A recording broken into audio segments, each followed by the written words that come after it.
Good morning, students. Welcome back to your EVS class. Today we see the topic rib cage, arms, and legs. Rib cage is a cage-like framework having 20 pairs of thin, flat, and bar-shaped bones called ribs that enclose the lungs and the heart. Here you will see the rib cage. What is a rib cage? Inside our body, you will see from the chest to down you will see the bones. That bones called a rib cage. Rib cage किसे कहते हैं? हमारी हड्डियों में जो हमारी छाती से के पास जो हड्डियां होती हैं उसे रिब केज कहते हैं। और वो कितने होते हैं? 20 पेयर्स ऑफ थिन, 20 पेयर्स होते हैं उनके, ठीक है। और वो क्या करते हैं? हमारे हार्ट और लंग्स को प्रोटेक्ट करते हैं। As these organs are very delicate, the rib cage provides protection to them. जैसे कि हम जानते हैं लंग्स और हार्ट क्या होते हैं? बहुत कमज़ोर होते हैं। तो अगर उसमें चोट लगेगी तो तुरंत अफेक्ट हो सकता है हमारे बॉडी को, हम मर भी सकते हैं। इसलिए क्या करता है? रिब केज हमारे उस चीज़ को प्रोटेक्ट करता है। This rib cage are joint to the very hard breast bone. और ये जो रिब है ये हमारे ब्रेस्ट बोन से जुड़ा रहता है। In the front end the back bone eight the back, हमारे आगे की तरफ से और हमारे बैकबोन की तरफ से। द अपर 7 रिब्स, हमारे जो ऊपर के जो 7 हड्डियां होती हैं, रिब्स होती हैं, उसे क्या कहते हैं? True ribs. और वो हमारे ब्रेस्ट बोन के आसपास होती हैं, ब्रेस्ट बोन से जुड़ी हुई होती है। 7 पेयर्स, ऊपर से हम गिनेंगे 7, that is called true ribs. Next 3, उसके बाद के जो 3 होते हैं वो क्या कहते हैं? Attach not to the breast bone, और वो हमारे ब्रेस्ट बोन से जुड़े हुए नहीं होते हैं। But the lower part true ribs, और वो जो ट्रू रिब्स होते हैं उससे जुड़ी हुई होती है। This are called false ribs, ये फॉल्स रिब्स कहलाता है। The lower 2 pair of the ribs, उसके नीचे जो 2 पेयर होते हैं are joint only to the backbone at the back, वो हमारे बैकबोन से केवल जुड़े होते हैं। They are hence called floating ribs, उसको फ्लोटिंग रिब्स कहा जाता है। As they front ended remain untouched, वो सामने आते आते वो अनटच्ड होते हैं, जुड़े हुए नहीं होते हैं सामने से। अब हम देखेंगे आर्म्स के बारे में। The arms, the arms are also called fore limbs. Arms को क्या कहते हैं? 4 लिम्स भी कहा जाता है। These are attached to the spine with the help of the shoulder girdle. Okay, ये कैसे जुड़े होते हैं? हमारे शोल्डर के मदद से जुड़े होते हैं हमारे, और pictorial गिर्डल forming a ball and the socket joint, ये सॉकेट जॉइंट की मदद से हमारे शोल्डर में जुड़ी होती है। And the shoulder गिर्डल compares a pair of collar bones called the clavicle, जो जगह पे जो जुड़ी होती है हड्डी उसको क्या कहते हैं?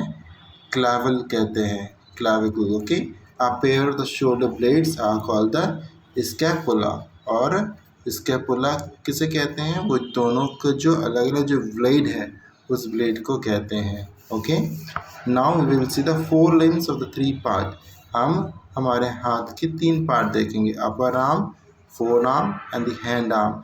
आप पिक्चर में देख सकते हैं अपर आर्म दिया गया है, फोर आर्म भी दिखाया है and the hand. The region of the 4 points from the shoulder to the elbow is called upper arm. जो हमारे शोल्डर से 4 limbs from the shoulder to the elbow, shoulder से लेके एल्बो तक को क्या कहते हैं? अपर आर्म कहते हैं। और इट हैज़ लॉन्ग बोन, और वो एक सीधा लंबा बोन होता है, उसे क्या कहते हैं? Humerus. The forearm is a part of the arm from the elbow to the wrist. अब हम देखते हैं फोर आर्म्स कौन से होते हैं? पार्ट ऑफ द एल्बो से लेके wrist तक, उसको क्या कहते हैं? Four arm. Okay, it compares 2 bones, और वो 2 बोन से जुड़े होते हैं। पहला क्या है? Radius and the उल्ना।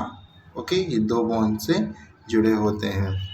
Now hand is a part of the form of the wrist, palm and the finger. Hand किस किस से जुड़े होते हैं? उसके अंदर wrist होता है, palm होता है and the finger. There are 8 bones, उसके अंदर 8 बोन्स होते हैं। दैट मेक्स इच wrist, और वो सब मिलकर wrist बनते हैं।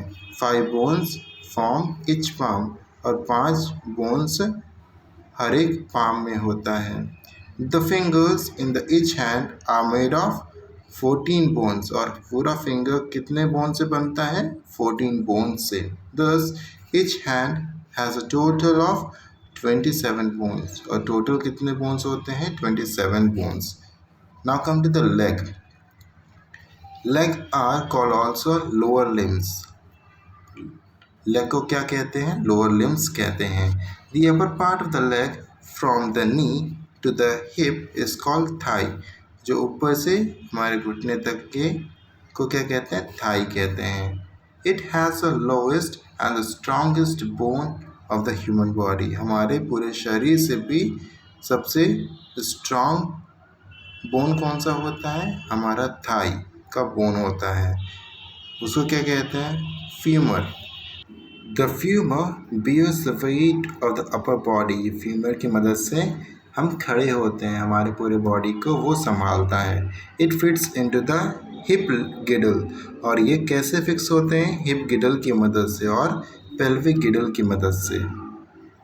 With the help of a ball and the socket joint, इस जॉइंट की मदद से वो हमारे शरीर से जुड़े रहते हैं। The lower end of the femur is connected to the lower leg, और ये हमारे और नीचे के पैर के साथ जुड़े रहते हैं। किसकी मदद से? नी जॉइंट की मदद से। The lower leg is a part from the knee to the ankle. नीचे के पार्ट कहाँ से वो शुरू होते हैं? नी से एंकल तक, घुटने से नीचे तक। Into 2 bones, they have the 2 bones, tibia and the fibula. ये 2 बोन्स होते हैं।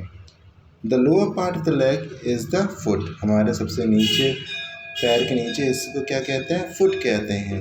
ईच फुट हैज़ 26 बोन्स, और हर एक फुट के अंदर 26 बोन्स होते हैं। और वहाँ पे क्या होता है? देयर आर 7 बोन्स, और जो 7 बोन्स होते हैं वो एंकल में होते हैं, और 5 बोन्स जो होते हैं वो फुट में होते हैं। 14 बोन्स जो होते हैं वो टोइस में होते हैं। Okay, form a twist. The bones of the leg are the strongest in the body because they bear the weight of the entire body. वो हमारे पूरे बॉडी को संभालते हैं। ओके, इसलिए वो स्ट्रॉन्गेस्ट होते हैं हमारे पूरे बॉडी में से। वो बोन्स, थाई के बोन्स बहुत स्ट्रॉन्ग होते हैं। Dear students, I hope this all topics are clear to you. Go through once again, read the topic. You will get the clarification, you will understand. It will be easy to you if you read once again. Your homework is do the exercise of page 36. Okay, thank you.